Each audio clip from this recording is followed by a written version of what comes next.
नमस्कार, स्वराज पोस्ट देख रहे हैं आप। मेरा नाम है अनिकेत पाठक। नीट छात्रा हॉस्टल कांड मामले में अब सम्राट चौधरी एक बार फिर से एक्शन में नजर आ रहे हैं। देखिए, जैसे ही एफएसएल की रिपोर्ट आई है, इस बात की पुष्टि हुई है कि कोई जो है स्पर्म मिला है, कोई किसी पुरुष का स्पर्म मिला है। इसके बाद से सम्राट चौधरी ने तुरंत डीजीपी और जो है सीआईडी के एडीजी को बुला लिया है, तलब किया है और उनके साथ बैठक कर रहे हैं कि ताकि जल्द से जल्द इस मामले में जो है जो दोषी है उसको पकड़ा जाए। देखिए, सबसे पहले सम्राट चौधरी एक्शन में तब आए थे जब एसआईटी टीम का गठन किया गया था।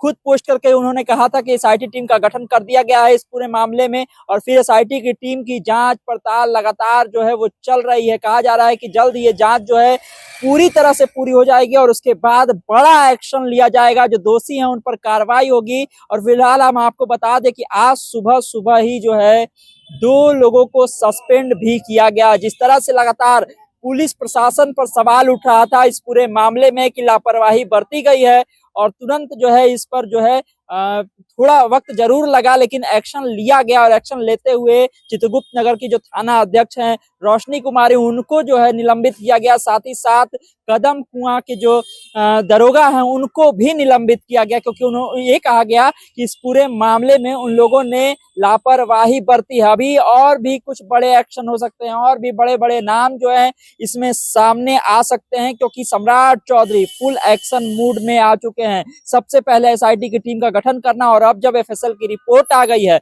हालांकि अभी जो है पोस्टमार्टम रिपोर्ट सेकंड ओपिनियन के लिए पटना एम्स में भेजा गया है। वहां जो डॉक्टर हैं वो बता रहे हैं कि हमें कुछ और दस्तावेज चाहिए इसकी जांच पड़ताल के लिए, तब जाकर के हम जो है सेकंड ओपिनियन दे पाएंगे। लेकिन इससे पहले सम्राट चौधरी जो है लगातार ऐसे एक्शन में दिख रहे हैं कि वो डीजीपी को बुला करके मिल रहे हैं, वो सीआईडी के एडीजी से मिल रहे हैं, और मिल करके ये बात कह रहे हैं कि जल्द से जल्द इस मामले में जो भी लोग दोषी हैं उन पर कार्रवाई होनी चाहिए, उनको पकड़ा जाना चाहिए। तो अगर डिप्टी सीएम और खुद जो गृह मंत्री भी हैं वो इस मामले में इस तरह से हस्तक्षेप कर रहे हैं, तो मतलब ये है कि जल्द से जल्द जो है कोई बड़ा एक्शन दिखाई दे सकता है, कोई बड़ा गिरफ्तार हो सकता है, कोई ऐसा नाम गिरफ्तार हो सकता है जिसको लेकर के अभी कहीं भी चर्चा नहीं है, और जो इस केस में संलिप्त हो ऐसा कोई बड़ा सा खुलासा जो है वो हो सकता है, क्योंकि खुद सम्राट चौधरी ने मोर्चा संभाल लिया है। देखिए, पोस्टमार्टम रिपोर्ट हमने आपको बताया किस तरह से सेकंड ओपिनियन के लिए भेजा गया है।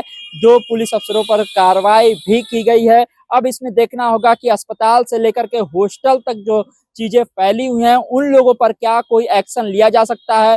क्या अस्पताल की तरफ से जो पहले रिपोर्ट दी गई थी उस रिपोर्ट पर कोई एक्शन होगा, या फिर जो है उस हॉस्टल पर जिस हॉस्टल में वो लड़की रहती थी, वो बच्ची रहती थी, उसके खिलाफ क्या कोई एक्शन होगा। क्योंकि बिल्डिंग के जो मालिक है मनीष रंजन, उनको तो पहले ही गिरफ्तार कर लिया गया है और उनकी जमानत याचिका भी खारिज की गई थी। हमने आपको वो खबर भी बताई थी। लेकिन फिलहाल खबर यह है कि सम्राट चौधरी ने खुद मोर्चा संभाल लिया है और चाह रहे हैं कि इस मामले में और ज्यादा सरकार की किरकिरी ना हो, पुलिस प्रशासन की किरकिरी ना हो, क्योंकि काफी समय बीत चुका है। और जिस तरह से इस पूरे मामले में देखा गया कि पहला रिपोर्ट कुछ और आता है, पोस्टमार्टम रिपोर्ट में कुछ और होता है, और फिर जब एफएसएल की रिपोर्ट आती है तो और जो है चौंकाने वाले खुलासे होते हैं। अब ये साख की बात भी हो गई है गृह मंत्री सम्राट चौधरी के लिए भी, क्योंकि पहली बार उनको गृह मंत्रालय मिला है, पहली बार नीतीश कुमार ने गृह मंत्रालय छोड़ा है।